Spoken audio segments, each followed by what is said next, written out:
ദേശീയ പണിമുടക്കിൽ ജനങ്ങൾ വലയുകയാണ്. കണ്ണൂരിൽ ദേശീയ പണിമുടക്ക് ജനജീവിതം ദുസ്സഹമാക്കി സ്വകാര്യ വാഹനങ്ങൾ ഉൾപ്പെടെ അപൂർവമായാണ് നിരത്തിലിറങ്ങുന്നത്. കണ്ണൂർ കാൽടെക്സിൽ പണിമുടക്ക് അനുകൂലികൾ വാഹനങ്ങൾ തടയുകയാണ്. കണ്ണൂർ KSRTC ബസ് സ്റ്റാൻഡിൽ സർവീസ് നടത്താൻ തയ്യാറായി എത്തിയ ജീവനക്കാരെ സമര അനുകൂലികൾ തടഞ്ഞ് വയ്ക്കുന്നു എന്ന റിപ്പോർട്ട് കൂടി പുറത്തേക്ക് വരികയാണ്. വിവരങ്ങളുമായി മിഥുൻ പിള്ള ചേരുന്നു. മിഥുൻ, കണ്ണൂരിൽ വളരെയധികം ദുസ്സഹമാണ് ജനജീവിതം എന്ന് മനസ്സിലാക്കാൻ സാധിക്കുന്നുണ്ട്. കാരണം സമരാനുകൂലികൾ ജോലിക്കായി എത്തുന്ന ജീവനക്കാരെ പോലും തടഞ്ഞു വെക്കുന്ന ഒരു സാഹചര്യം കൂടി ഉണ്ടല്ലോ. ദേവിക, ഞാനിപ്പോൾ നിൽക്കുന്നത് കണ്ണൂർ റെയിൽവേ സ്റ്റേഷനിലാണ്. ഇവിടെയും നമുക്ക് കാണാം, സാധാരണഗതിയിൽ വലിയ ജനത്തിരക്കുണ്ടാകുന്നൊരു സമയമാണിത്. പക്ഷേ ഇന്നിപ്പോൾ വളരെ അപൂർവമായി മാത്രമാണ് ഈ ആളുകൾ വരുന്നു എന്നുള്ളതാണ് എടുത്തു പറയേണ്ടത്. മാത്രമല്ല, സ്വകാര്യ വാഹനങ്ങളും ടാക്സി വാഹനങ്ങളും ഉൾപ്പെടെ അപൂർവമായാണ് നിരത്തിലിറങ്ങുന്നൊരു സാഹചര്യമുള്ളത്. ജനജീവിതം തീർത്തും ദുസ്സഹമാകുന്നൊരു സാഹചര്യം തന്നെയാണ് കണ്ണൂർ ജില്ലയിലുള്ളത്. അതേസമയം ഈ കണ്ണൂർ കാൾടെക്സ് എന്ന് പറയുന്ന സ്ഥലത്ത് സമരാനുകൂലികൾ ഈ വാഹനങ്ങൾ തടയുന്നൊരു സാഹചര്യം ഉണ്ടായിരുന്നു. മാത്രമല്ല, കണ്ണൂർ KSRTC ബസ് സ്റ്റാൻഡിൽ അവിടെ പണിയെടുക്കാൻ എത്തിയ ആളുകളെയും ഈ സമരാനുകൂലികൾ തടഞ്ഞു വെച്ച് തിരിച്ചയച്ചിട്ടുണ്ട്. നമുക്കിപ്പോൾ ദൃശ്യത്തിൽ അല്പസമയം മുമ്പ് നമ്മൾ കണ്ടത് മുൻ കല്യാശ്ശേരി MLA TV രാജേഷാണ്. അദ്ദേഹം ഈ ട്രെയിൻ ഇപ്പോൾ ഇറങ്ങി പോകുന്നതാണ്. അവിടുന്ന് സ്വാഭാവികമായിട്ടും എല്ലാ വാഹനങ്ങളും ഉൾപ്പെടെ സമരത്തിന് അണിചേരണമെന്നാണ് CPM ഉൾപ്പെടെ പറഞ്ഞു നിൽക്കുന്നത്. അദ്ദേഹം എങ്ങനെ ഇവിടെ നിന്ന് വീട്ടിലേക്ക് പോകും എന്നുള്ളതാണ് പ്രധാനപ്പെട്ട ഒരു ചോദ്യം. നമുക്കറിയാം, ഏതാണ്ട് 300ഓളം ഓട്ടോറിക്ഷകൾ സർവീസ് നടത്തുന്നൊരു സ്ഥലമാണ് കണ്ണൂർ റെയിൽവേ സ്റ്റേഷൻ എന്ന് പറയുന്നത്. ഇന്ന് വിരലിൽ എണ്ണാവുന്ന ഓട്ടോറിക്ഷകൾ മാത്രമാണ് ഇന്നിവിടെ സർവീസ് നടത്തുന്നുള്ളത്.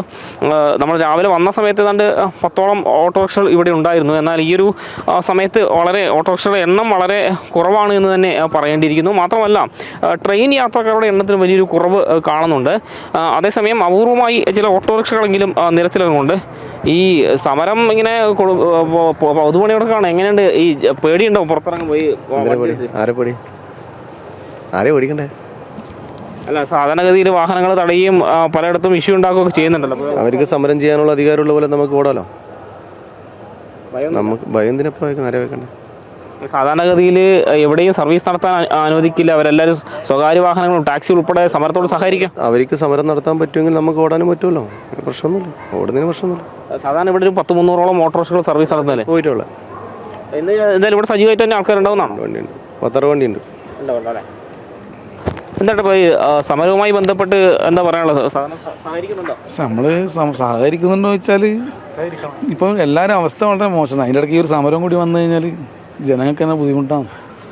നമ്മളിപ്പോൾ സാധാരണ എല്ലാ സമരത്തിനും നമ്മൾ വീട്ടിലെ ഡ്രൈവർമാർ നോക്കി കണ്ട് ഓടും. അപ്പോൾ ഇന്ന് നോക്കിയിട്ട് ഓടും, ഇന്ന് വരേണ്ട കിടന്നെടുത്ത് മാറ്റും, അത്രയേ ഉള്ളൂ.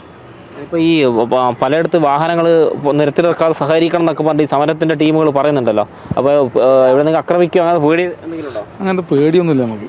ഇതിലും വലിയ സമരം നമ്മൾ കണ്ടിരുന്നു. പക്ഷെ അതല്ല, പക്ഷേ ഇത് ഇപ്പോൾ വണ്ടിയെടുത്ത് എല്ലാവരും പുറത്തിറങ്ങും. ഇങ്ങനത്തെ ഭയമൊന്നും ഇന്ന് ജനങ്ങൾക്കില്ല. കാരണം അവരെ ആവശ്യങ്ങൾ നടക്കണം. ഒരു ദിവസം ട്രിപ്പ് പോകണമെങ്കിൽ കഴിഞ്ഞാൽ അത്രയേറെ ബുദ്ധിമുട്ടാണ്. ഒരു ദിവസം ട്രിപ്പ് പോകണമെങ്കിൽ കഴിഞ്ഞാൽ അത്രയും ബുദ്ധിമുട്ടാണ്. കാരണം ഇവിടെ എന്ന് വെച്ചാൽ പണി കുറവാണ്, അത് ബുദ്ധിമുട്ടുണ്ട്. കാരണം ഒരു ദിവസം എന്ന് പറഞ്ഞാൽ ഇടിയിലെ ഡ്രൈവർമാർക്ക് ജീവിച്ചു പോകണമെങ്കിൽ വലിയ പൈസ വേണം. കാരണം വാടക വണ്ടി എടുക്കുന്ന ഡ്രൈവർമാർക്ക് തന്നെ ഒരു ദിവസം 1000 റുപ്യൻ്റെ വേണ്ടി ഞാൻ 350 റുപ്യ മുതലാളിക്കും കൊടുക്കണം. പിന്നെ എണ്ണ പൈസയും കഴിച്ച് പിന്നെ തുച്ഛമായ പൈസ ഉണ്ടാവും. അതിനെക്കൂടെ ജീവിച്ചു പോകാൻ ഭയങ്കര ബുദ്ധിമുട്ടാണ്. അതിനിടയ്ക്ക് ഈ സമരം കൂടിയാകുമ്പോൾ ഭയങ്കര ബുദ്ധിമുട്ടാണ്. ഈ ഒരു പൊതുജന വികാരം തന്നെയാണ് ദേവിക നമുക്ക് മനസ്സിലാക്കാൻ വേണ്ടി സാധിക്കുന്നത്. കാരണം സ്വാഭാവികമായിട്ടും ഒരു ദിവസത്തെ ജോലി നഷ്ടപ്പെട്ട് കഴിഞ്ഞാൽ അത്രയേറെ ബുദ്ധിമുട്ട് ജനങ്ങൾക്കുണ്ടാകുന്നൊരു സാഹചര്യം ഉണ്ടാകും. അതുകൊണ്ട് തന്നെ ജീവിക്കാൻ വേണ്ടി ആണ് തങ്ങൾ ഈ നിരത്തിൽ ഓട്ടോറിക്ഷയുമായി ഇറങ്ങിയത്. ഒരു ദിവസത്തെ പണി മുടങ്ങിയാൽ അത്രയേറെ പ്രയാസങ്ങൾ അവരെ സംബന്ധിച്ചുണ്ടാകും എന്ന് തന്നെയാണ് ഇപ്പോൾ ഓട്ടോറിക്ഷ ഡ്രൈവർമാർ ഉൾപ്പെടെ നമ്മോട് പങ്കുവച്ചത്. ഏതായാലും കണ്ണൂർ ജില്ലയിൽ ജനജീവിതം തീർത്തും ദുസ്സഹമാകുന്നൊരു സാഹചര്യമാണ് ഉള്ളത് എന്ന കാര്യത്തിൽ യാതൊരു തർക്കവുമില്ല. കാരണം പൊതുഗതാഗത സംവിധാനങ്ങൾ പൂർണ്ണമായി സ്തംഭിക്കുന്ന രീതിയിലേക്ക് കാര്യങ്ങൾ പോകുന്നു. KSRTC ഉൾപ്പെടെ സർവീസ് നടത്താൻ തയ്യാറായി രംഗത്ത് വന്നെങ്കിൽ പോലും പലയിടത്തും ഈ KSRTC തൊഴിലാളികളെ തടഞ്ഞ് മടക്കി അയക്കുന്നൊരു സാഹചര്യമുണ്ട്. പ്രധാന ഹൈവേ ആയ കണ്ണൂർ കാൾടെക്സിൽ ഉൾപ്പെടെ ഈ സ്വകാര്യ വാഹനങ്ങൾ ഉൾപ്പെടെ ഈ പണിമുടക്ക് അനുകൂലികൾ തടഞ്ഞു വെക്കുന്നുണ്ട് എന്നാണ് പറഞ്ഞിരിക്കുന്നത്. ഏതായാലും അല്പസമയത്തിനകം ഇതുമായി ബന്ധപ്പെട്ട് എന്തെങ്കിലും അവിടുത്തെ ദൃശ്യങ്ങളും മറ്റും പങ്കുവയ്ക്കാൻ സാധിക്കുമെന്ന് തന്നെയാണ് നമ്മൾ പ്രതീക്ഷിക്കുന്നത്. ദേവിക. ശരി, എന്തായാലും ഇനി വയനാട്ടിലേക്ക് കൂടി പോവുകയാണ്. വയനാട്ടിൽ നിലവിൽ ഓട്ടോറിക്ഷകൾ സർവീസ് നടത്തുന്നുണ്ട്, ഇരുചക്ര വാഹനങ്ങളും ഓടുന്നുണ്ട്, നിരത്തിൽ വാഹനങ്ങൾ കുറവാണ്. നിലവിൽ അനിഷ്ട സംഭവങ്ങളൊന്നും തന്നെ ഉണ്ടായിട്ടില്ല. അർജുൻ PS ചേരുന്നുണ്ട് കൂടുതൽ വിവരങ്ങളുമായി വയനാട്ടിൽ നിന്ന്.